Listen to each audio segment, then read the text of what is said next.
Hello Pisces, thank you for joining me for your monthly forecast for December. Your two ruling planets have been so influential all this year, why wouldn't they be in December? Neptune is at the heart of things particularly. Neptune is the part of your nature which is shimmering, ephemeral, able to pick up influences and situations through instinct because you sense what's going on around you. It's also naturally of compassion, it's very artistic, it's very moving. So it helps you to absorb information through osmosis. It's an incredibly powerful influence. Neptune is said to represent the past. Now the fascinating thing in terms of the archetype of your sign is that you're the 12th zodiac sign. And it's said that you're the accumulation of all the knowledge of all the other zodiac signs. So you can have a bit of all their nature in your nature. And Neptune's part of this. It's a shimmying, transparent in some ways influence, but it can be one which can be distorted in some ways because it's quite opaque. It's not necessarily a substantial type of influence. So that's what makes it so utterly compelling, interesting, but at times rather hard to grab hold of. And Neptune this month is going to be squaring up with the Sun on the 3rd, but also squaring to the full moon in the sign of Gemini on the same day. So over the next 2 weeks, you have a T-square between the two. And essentially for you, I think this is about your role in life in terms of your professional situation, the demands you have, the expectations other people have in terms of what you do for them. But the Gemini moon is very much about your emotions. And I think there could be some difficulties at times in the first 2/3 of this month in terms of what other people expect of you, how you come across. In some ways, someone may encounter you and think that you're a bit dreamy or not necessarily very realistic, or that you see things in a very different way to them. But it's important to protect your base, and your base comes from your emotions, and that's Gemini. But it's also important not to deny your emotions by being almost too cool about things, which can be another Pisces trait. You have to let the emotion flow in, but also deal with it. So the full moon is going to confront the Sun's location in the most prominent part of your scope. But also Mercury is in this location too, along with Venus. Now, they're all going to be going square with Neptune in the first 3 weeks of this month. But Mercury also goes into a retrograde on the 3rd, which will last through to the 23rd. The potential for crossed wires in your professional world is absolutely extraordinary. Or for people that you encounter to not get the more sensitive side of your nature, or for you to find the harshness of the reality of the world we live in rather daunting. But also, over the last 2.5 years, Saturn, the planet of structure, discipline, but also of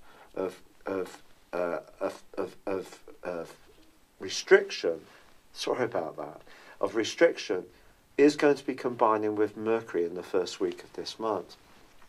So it's possible some major breakthrough can occur for you around your career that you've been working hugely towards over the last 2.5 years, or you may decide to bring a particular strand of your life, your world, the way you are, in terms of how you interact with society as a whole. You may bring it to something of a change, an end, a completion.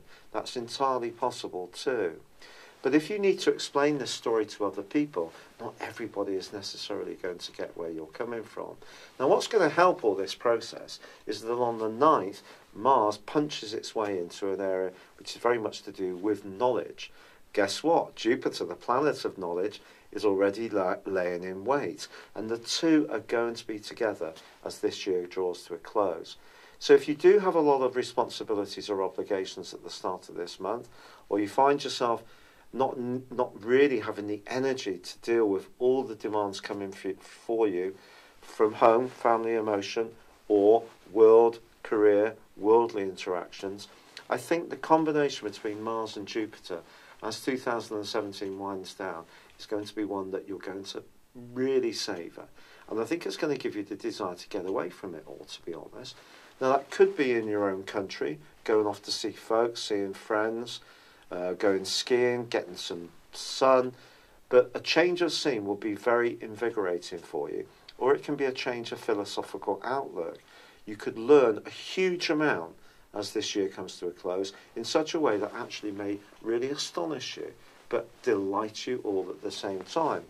Perhaps you're going to encounter someone who's something of a sage, has big knowledge, can instruct or guide you in a new way of being.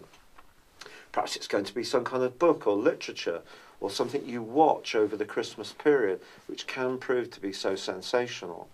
But then the key moment of this month occurs on the 18th, when there is a new moon in your sector of your worldly role, which takes you through to the middle of January. Or it can be that on the 20th, Saturn moves into Capricorn. Capricorn is the zodiac sign ruled by strict Saturn. And of course, this is an earth sign, but you're water. How do they go together? Actually, very well. Earth, the riverbed, carries water.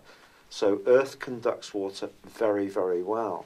Over the next 2.5 years, the things you believe in, your principles, your idealism, your aspirations can go through a huge shift. Even your friendships and long-term future can radically change on the back of Saturn's transit. But on the 22nd, the Sun moves into this location. On the 23rd, Mercury, we can all let out a sigh of relief about this, is going to go forwards after causing potentially some right old rigmaroles in the 3 previous weeks. And then on Christmas Day, Venus moves into the most friendly part of your horoscope, Capricorn 2. This is real kinship. So getting together with people in groups, with people you can really relate to, that's going to give you a tremendous buzz. Now, you can often, very often, be someone who needs a fair amount of solitude, quiet, time to be peaceful, but you may bring out the more gregarious side of your nature as this year comes to a close. In fact, I think it's almost certain. And getting together with people who are meaningful, kind, friendly, warm, but perhaps in a different context, a different setting, is going to help you to enjoy the end of this year in a really fulsome way. But as you speculate about your New Year's resolutions and think about what you want in 2018, I think there are going to be some massive changes coming your way. Just working hard to have some kind of status or to have the accoutrements that go with that, like somewhere to live, savings in the bank, pension, all those kind of things.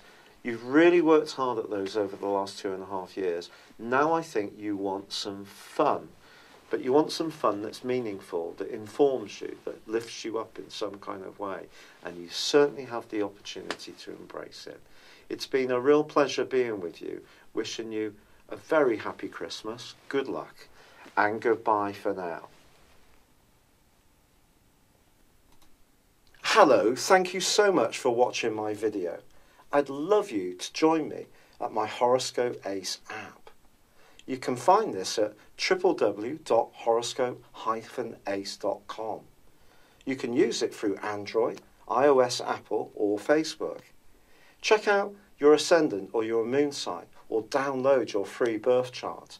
There's all your favourite videos, plus there are daily, weekly, monthly and yearly horoscopes for general, love, Chinese and Indian astrology. If your passion is tarot, there's my brilliant 3-card money or love tarot readings too.